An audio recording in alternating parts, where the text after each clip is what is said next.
series sa book of Philippians, tayo nasa chapter 3. Basahin po natin ang verse 14 of Philippians chapter 3. Tayo nasa topic pa rin po na reaching for the prize. Philippians chapter 3 verse 14. I press toward the mark for the prize of the high calling of God in Christ Jesus. Yan ho ang goal. Yan po ang focus ng attention ni Apostle Paul, ano? Yung kanyang goal. That goal is the prize. At ano po yung prize na hinahin ni Apostle Paul? Christ likeness. Spiritual perfection.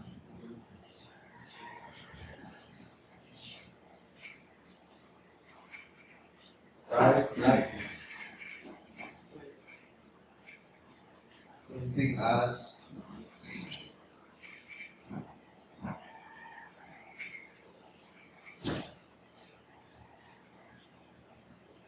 ito ang price ang tinutukoy.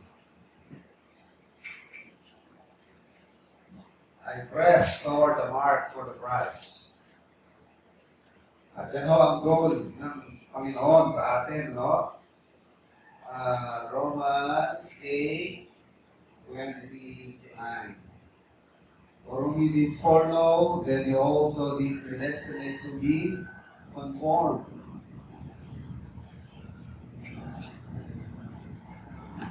to the image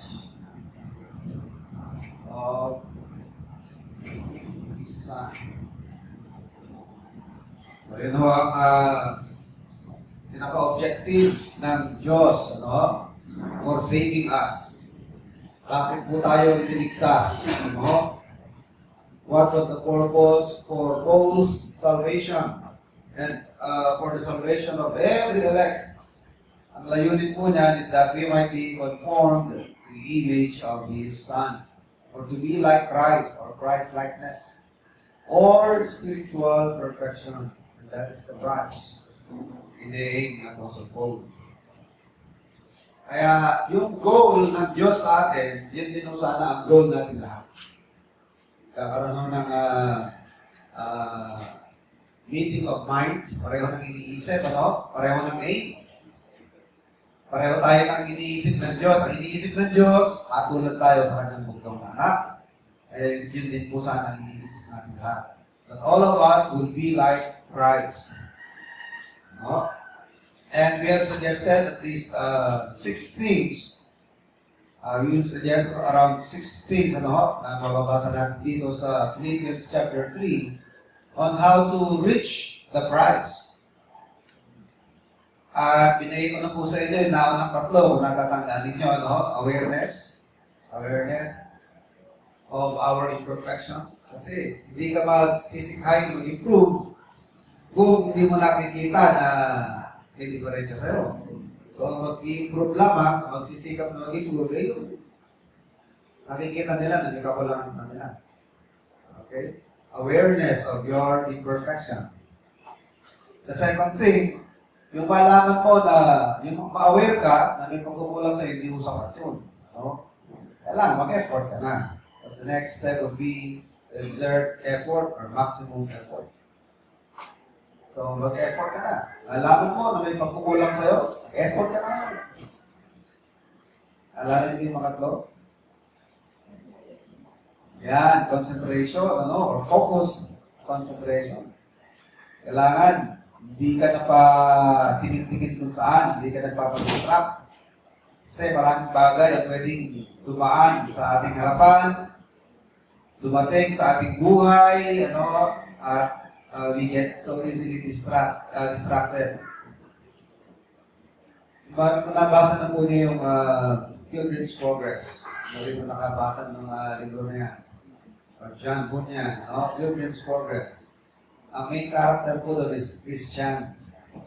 Ang pinaka-goal ni Christian is to reach the celestial city.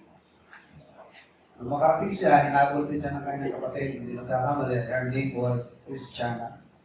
Pero siya yung nauna. Pero yung picture ni Christian, Grabe, ano? Talagang describe doon sa libro, yung lahat ng mga pinagdadaanan ng mga mananampalataya sa tunay na buhay.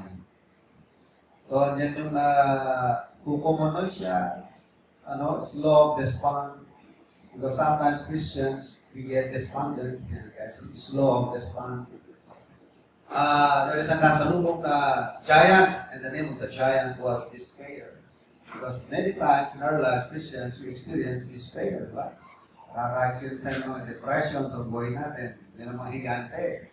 But, for our help, yung mga pinapadala ng Diyos na tumutulong sa atin, andyan si help, andyan si faithful, dumarating si hope, yan. So, ganun po yung kwento, no?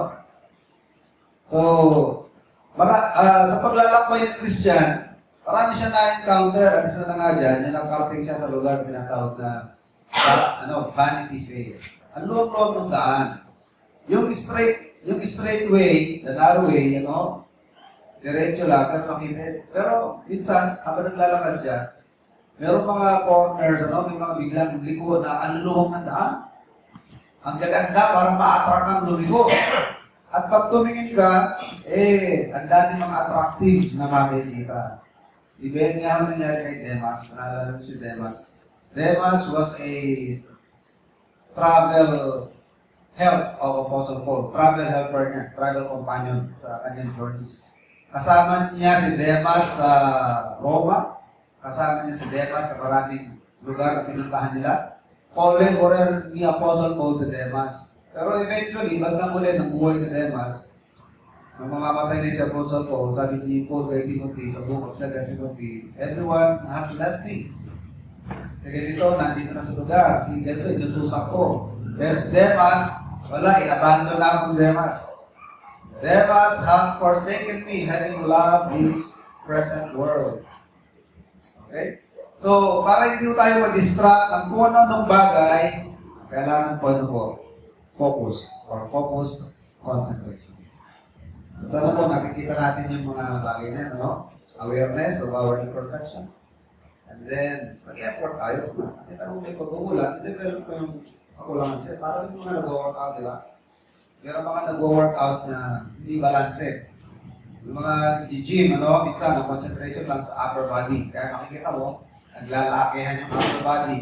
Yung paa, nalilimutan, hindi masyado nag-concentrate sa paa. Lit-lit lang pa, laki-laki ng upper body. Yung torso niya, laki-laki. Iba naman, lalo na yung mga runners, kapag nyo ba yung mga runners, ang lalaki ng mga legs, pero pagdating sa upper body, ang payat yun. So, pag hindi balance, ganun po nangyayari. So, yun ba, para mag-balance, mag-concentrate ka dyan sa mga kulang sa'yo. So, ganun po. Okay? So, awareness, maximum effort, and then focus, concentration. Let me go to the third. And this one is called motivation. Proper motivation. Philippians 3:14. I press toward the mark. So the word press, effort connotes effort. But I'd like us to dwell on the word toward. I press toward. So, actually it means to bear or bear down. Wala, nasabi ni Apostle Paul, I bear down or I zero in. Yan. I press toward. Yan ang parati kong gino-go. Yan ang parati kong ina-aim. So he was highly motivated. At ano nagmo-motivate sa kanya? The prize. What should motivate believers is the prize. And the prize is to be like Christ. Be like Jesus. That's the thing that motivated the Apostle Paul. Compare po natin to sa 1 Corinthians 9:24. So, sabi din ng Apostle Paul, sa ibang libro na kanyang sinulat. 1 Corinthians 9:24. Sabi po niya, know ye not that they which run in a race run all, but one receiveth the prize, so run that we may obtain. So Apostle Paul was highly motivated to run. And what was the run? The run, the run for the race, and the race is to be like Christ.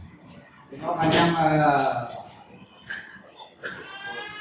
ina-aim sa kanyang buhay. And he was highly motivated. Kaya nga hanggang sa last chapter ng buhay niya, di ba? Ano pa rin nasa isip niya? I have finished my course. Ano yung course? Yung haba ng takbo na nilaan ng Diyos. Kasi mamamatay siya. Death is very imminent. Actually, when he was writing that to Timothy, kala ko sulat na kay Timothy, sabi niya, do your diligence to come shortly. Madali kang pumunta rito. It's about to, winter is about to come. Sabi niya, darating ng winter, bring my cloak and the books. Take Mark with you for his profitable to be for the ministry. Pero niyo po ba mga kapatid na hindi pa ka nakakating si Timothy, namatay na si Apostle Paul. So, ano sinusulot ni Apostle Paul yun, talagang imminent na kanyang kamatayan. Malapit na po siyang mamatay. Kaya sabi niya, I have finished my course. I have run the race. And swore, there's laid up for me a crown of what? A crown of malala. Pero nakalaan sa akin, ano po? Crown of righteousness. Ano po yung sabihin ng crown of righteousness? Edi, the righteousness of Christ perfected. Kasi sa ngayon, meron na tayong righteousness, which is positional. Pero experientially, hindi pa naman talaga tayo righteous sa bawat moment ng buhay natin eh. Yung mga type na, minsan, hindi pa rin matuwid yung pag-iisip natin eh. So, yung pong experiential righteousness, ay hindi pa ho natin natatamo. Yung positional righteousness, nasa sa atin na yan. Pero yung sinasabi ng Apostle Paul na crown of righteousness, nakalaan na sa akin na crown of righteousness, yun yung puro. Na both experiential and positional, Apostle Paul will be righteous. At patutunguhan natin lahat. And Apostle Paul was highly motivated by that goal, Sabi niya, I continually burn down. Arati ako nag-zero in. Kasi ang mga taong focused, may isa lamang na point na, diba? Lalo na mga tumatakbo sa mga dash, 100-meter dash, hindi ka pwede pag, pwede ka po pang palakpak. Kaya siya. Wala na, may iiwang ka, di ba? O kaya, madada pa. Maaari nga lang, isang hinga lang yan yung 100 meter. Yung 100-meter dash, who was the fastest to run? Before, then, dati si Ben Johnson, di ba? Canadian, 11 seconds yata, something, 11 seconds. But eventually, he was disqualified and was stripped of the gold dahil nung chinek yung kanyang urine, it was found out he used steroids. Nag-inject siya ng steroid o binom ng steroid, kaya paano yun, performance enhancer yan, steroids. Nagano sa urine niya, nakita, sa ihi niya. Pero yung gusto ni Mayweather, may Pacquiao, yung random drug test, para malaman kung nag-steroid si Pacquiao.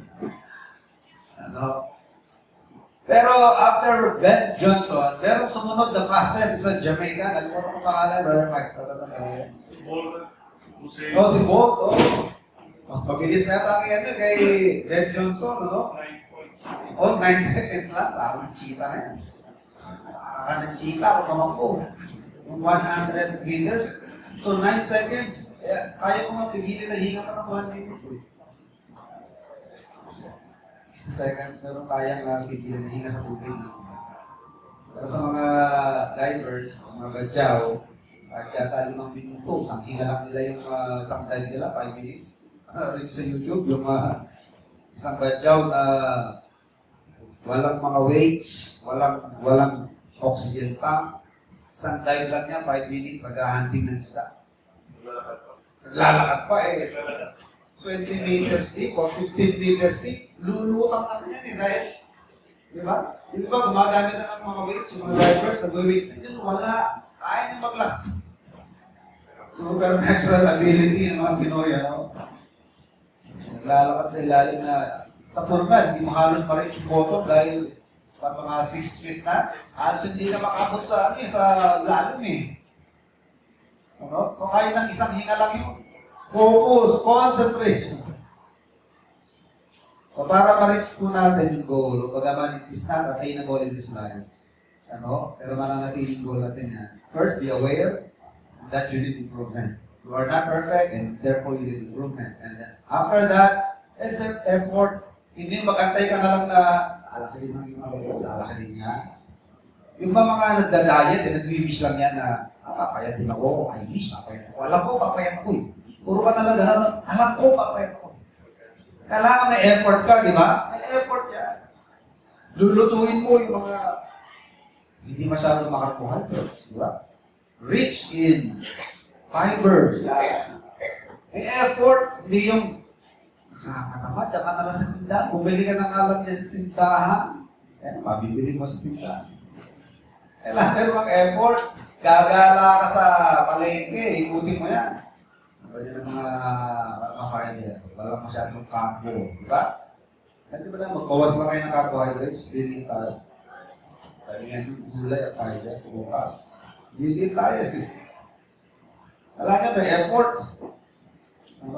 And then, concentrate on that. Hindi yung parang mga New Year's resolution, sa linggo lang, wala. Di ba? Kung nag-diet, kapag masigasig ka lang sa isang linggo, hindi mangyayari ba yan? Kailangan concentrated ka sa goal mo. Gusto ko, in 3 months time, kailangan ang weight ko, ganito na. Diba? Mamaya, 3 days pa lang eh. Ang hirap. Hindi na baling mamatay, basta nasasarapan naman. Isa buhay na ako, nahirap naman ng buhay ko. Di baling na mamatay na nasasarapan ako sa kinakain ko. Di ba maraming ganyan namatay sa kain? Napanood ako yun, the man who ate himself to death. Sabi ng doktor, bawasan mo yung kain mo. Wala, hindi ko mapigil eh. Kahit anong sabihin sa kanya, hindi kita maoperahan hanggat hindi ka na babawasan ng at least 150 pounds pa. Kasi ang weight niya, mabot na 800, 600 pounds or 700 pounds. Hindi ka pwedeng maoperahan na sa ganyang bigat. Kailangan magbawas ka ng at least 150 pounds pa ibawas sa weight mo. Hindi talaga kaya. Hindi kaya pa rin siya ng kaya. Kaya ang pamagat ng the man who ate himself to death. Pinapatay niya kain. Kailangan concentrated ka talaga dyan. Be aware, exert effort, and then concentrate. And then kailangan motivated ka talaga. Ang dami kayong ganyan na dati mga 200 pounder, pero kita mo di ba akalain na dating 200 pounder? Si Isa Calzado, alam di ba na 200 pounder dati? Sino ba yung mga artista na kilala natin na? Hindi mo lang si Agayata. Marami pa, mga lalaki, pero pag nakikita mo sila ngayon, hindi mo akalain na dati silang ganyan. Lalaro ng badminton, hindi pwede yung igising sa oras sa gusto mo. Pero kung goal, talagang sisipagan mo. Mag-concentrate ka sa goal mo. Ano ba nakamanin niya tawa? Pero ka nang gusto lubig yung tiyan ko eh. Hindi ko yung magawa. Sarap kumain eh. Sabi ko, dalahan ko na lang sa exercise. Lakas din ang kain. Wala rin yung exercise. Bawi rin. Kaya lang, exercise ka, bukas mo rin ang kain. So, kailangan motivated tayo because of the goal. Sabi ng Apostle Paul, 2 Timothy 4, sabi natin ang 2 Timothy. 2 Timothy 4, 7 and 8. I have fought a good fight. I have finished my course. The course is the distance, yung gano'ng kahaba, yung buhay ng tao. Sa larangan ng kanyang pagtakbo, I have finished my course. I have kept the faith. Henceforth there is laid up for me a crown of righteousness which the Lord, the righteous judge, shall give me at that day. And not to me only, but unto all them also that love his appearing. So it refers to Christ's righteousness perfected. So the perfected righteousness, that's the crown, no? The crown of righteousness. That po sa kabilang buhay. Number 5, proper recognition. Philippians 3:15. So sabi ko nga, ito yung mga dapat nating sinasalisip, no? Pagka gusto nating ma-reach yung goal. Awareness, effort, concentration, motivation, and then recognition. At ano yung i-recognize mo? Na hindi ka nag-iisa. 3:15. Let us, therefore, kaya nga us, let us. So hindi tayo nag-iisa. Pagka nag-iisa ka sa effort, parang minsan, ang hirap. Pero pag marami kayo, di ba, nakaka-encourage. Marami tayo, ilan na nabawas? 5 pounds pa. 6 na, 6. Kaya pagka medyo tinatabak-tamak ka na, nawawala-wala na ng gana, nakikita mo, highly motivated ba yung iba, di ba? Ginaganahan ka rin. Pagkaman yung isa, kahit nagsosolo, nagiging successful. Pero mas malaki yung chance ng success ng mga sabay-sabay kayo gym, sabay-sabay kayo nagdadrive. Ano yung taga Makati, taga-Lupi at kaya na from 200, close to 300 million. In 4 months time yata yan, yung biggest loser. Maabot siya ng 148 or 144. Ang natira sa kanyang weight is 148 na lang. From previous na 290 something. So ilan na nabawas niya? Parang isang ulit pa ng ng katawan niya.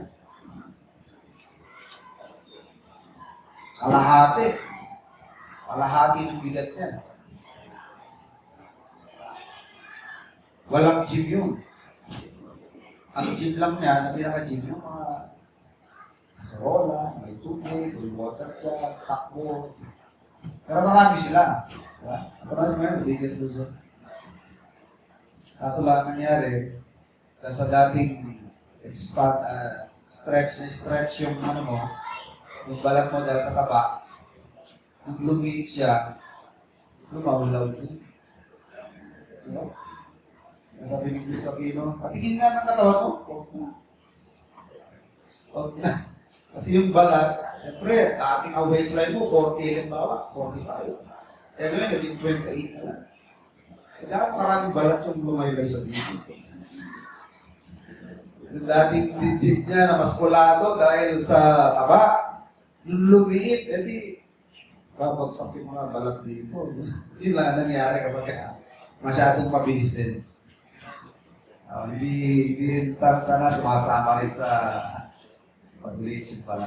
Bakit din pagkabiglaan, no? So, recognition of the fact na hindi ka nag-iisa. Marami kayo. Kaya sabi ng Apostle Paul, let us.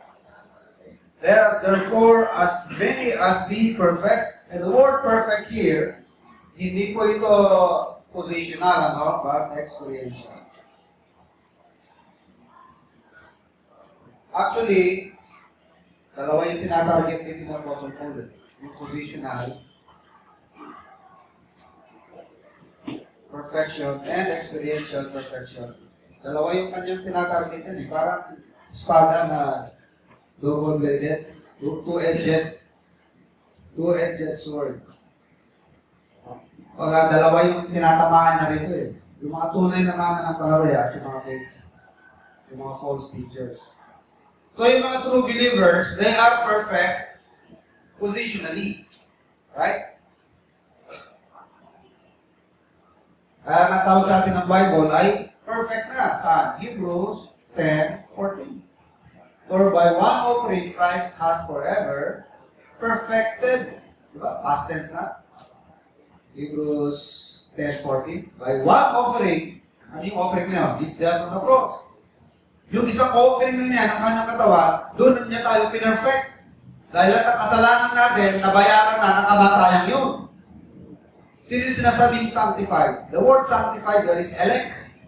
Because sanctified means set apart, binukod. May mga taong binukod ang Diyos sa kaligtasan. Sila yung elect, okay, binukod sa kaligtasan. Paano sila pinrefect? By one offering. The body of the Lord Jesus Christ, which He offered on the cross of Calvary. So Hebrews 10:14 says, by one offering Christ hath forever perfected them that are sanctified. So tayo namang ibinukod ng Diyos sa kaligtasan ay perfect na. Pero anong klaseng perfection? It is a positional perfection. Ngayon, tinutukoy dito ni Apostle Paul, let us therefore that be perfect, let us therefore as many as be perfect, be thus minded. So, mananampalataya ka na, positionally perfect ka na sa Panginoon, kailangan ganyan ang mindset mo. Be thus minded. Ganyan dapat ang isip mo. Concentrate and have that thought, have that thinking, have that mind, have this view. Ganyan dapat ang pananaw natin lahat. Ano yan? You are aware of your imperfection. You are exerting maximum effort and you are focusing, nagko-concentrate ka. Ano? So, ganyan dapat ang mindset natin lahat. Ano? Ano naman sinasabi kong double-bladed? Patama rin ito eh. Patama sa mga false teachers. Kung talaga perfect ka, dapat yan ang iniisip mo. Parang sinasabi niya, may kurot lang ito eh, sarcasm eh. Yung may dating na ipaka-sarcastic naman para sa mga false teachers. Perfect ka pala, sinasabi mo. Perfect ka sa pagbubuhay mo eh. Ang tanong, ganyan ka ba mag-isip? Are you thus minded? O baka sandali lang yan. So dalawang inatake dito ni Apostle Paul. He addressed this statement to the truly believer, the truly perfected believers, usually. But he also addressed this statement to those who profess to be perfect already, experientially. Yung mga false teachers na sa makalan nila, perfection is attainable in this life. Ganun, perfect ka na ba? Sa pamumuhay mo, tanong, ganyan ka ba mag-isip? Are you thus minded? At tayo naman, ang mga truly perfect na, positionally, the side of God, ano dapat ang ating pag-iisip? Kaya sabi ng Apostle Paul, let us all be thus minded. Kailangan ganun tayo mag-isip. Kagaya ng pag-iisip ng Panginoon. Kasi nga, our goal is to be like Christ. To be like Christ. Kaya maganda ng test para malaman natin na may isang bagay. Kasi may mga bagay-bagay tayong gagawin na hindi naman directly stated na sa Bible mga decisions natin. Ngayon, paano ba matitiyak na tama yung decision ko? Diba? Isa narating na sa mga point na mag-decide tayo. Kalooban kaya ng Panginoon ito? Gusto kaya ng Panginoon na gawin din ito kung siya nasa salugan? Or, ito kaya ang tamang hakbang na plano ng Diyos para sa akin. Alam niyo po, magandang parang para matest yan.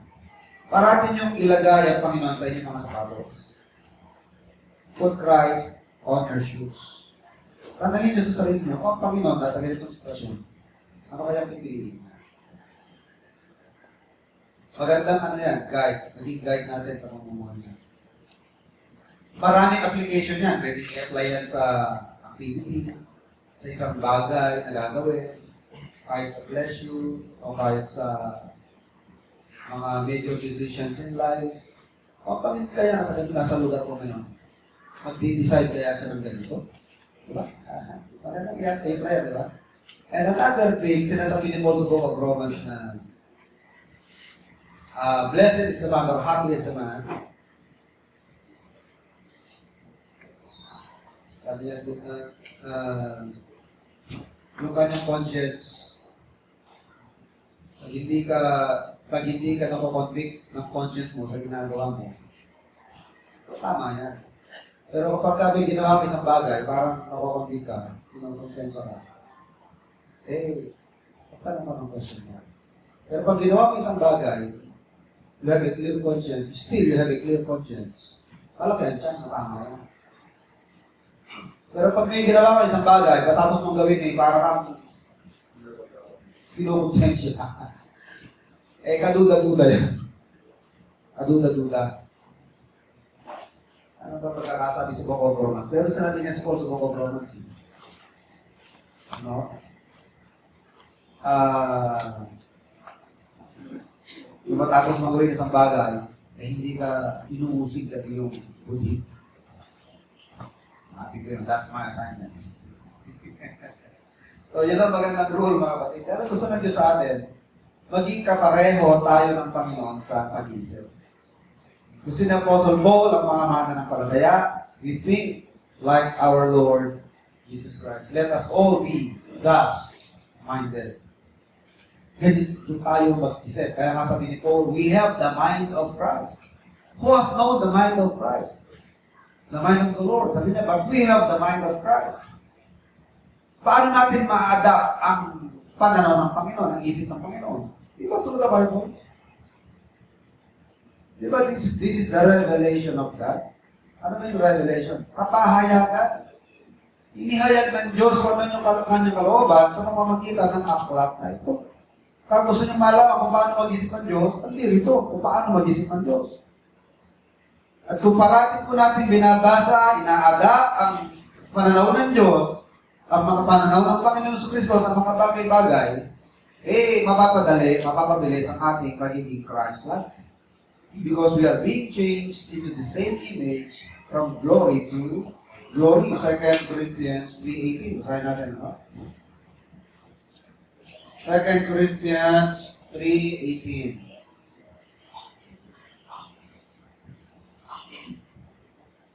Corinthians 3:18. But we all, with open face, beholding us in a glass the glory of the Lord, are changed into the same image from glory to glory, even as by the Spirit of the Lord.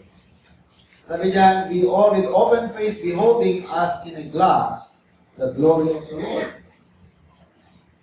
Alam niyo ba yung beholding in a glass? Alala ko yung sa tabernacle, ano? Sa tabernacle, sa Old Testament. Alam niyo yung tabernacle? Alala niyo mo yung tabernacle? Tabernakulo? Bago pa nagkaroon ng templo, tabernakulo muna. Ang templo, yari na yan sa mga bato. Gawa na yan sa bloke, no? Ng mga granite. Pero bago pa yung naging templo, yung templo ni Solomon, templo ni Zerubbabel, at templo ni Herodes, tabernakulo muna yan. No? At ang tabernacle, gawa lang yan sa mga balat ng ayok, tents. Okay? Tent po yan. Ano yan? Sa loob niyan, okay? Ito yung tolda, no, ng holy place or yung sanctuary. Pagpasok mo sa entrance, ano yung bubungad sa'yo sa entrance? Yung brazen altar. The brazen altar. Bakit brazen altar? Kasi karaniwan, sulong timan ng altar, gawa lang sa bato na pinakong-pakong, di ba? Si Abraham gumawa ng altar, bato lang yan. Pero nung pinagawa ng Diyos yung tabernacle kay Moses, gawa na yan sa brass. Kasi ang altar, pagsusunugan ng napakaraming alay. Kung hindi brass yan, bakal lang yan, malulusaw ang bakal at agalan. Kaya nga, ang ginagamit, brass, kasi ang brass, kahit anong sunog ang gawin yan, hindi mo malulusaw ang brass. Kaya brazen altar. Ngayon, yung mga pare na nagkakatay dito, siyempre, maduduguan niya, matatalsikan ng dugo, mga kamay. Bago sila papasok sa dakong banal, this is the holy place, kailangan muna silang maghugas. At saan sila maghuhugas?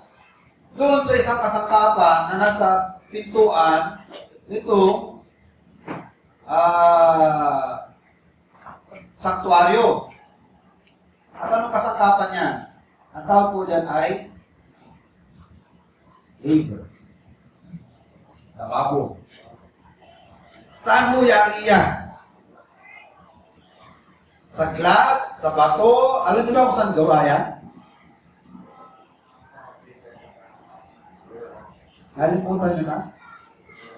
Meron pa tayong mga memory card.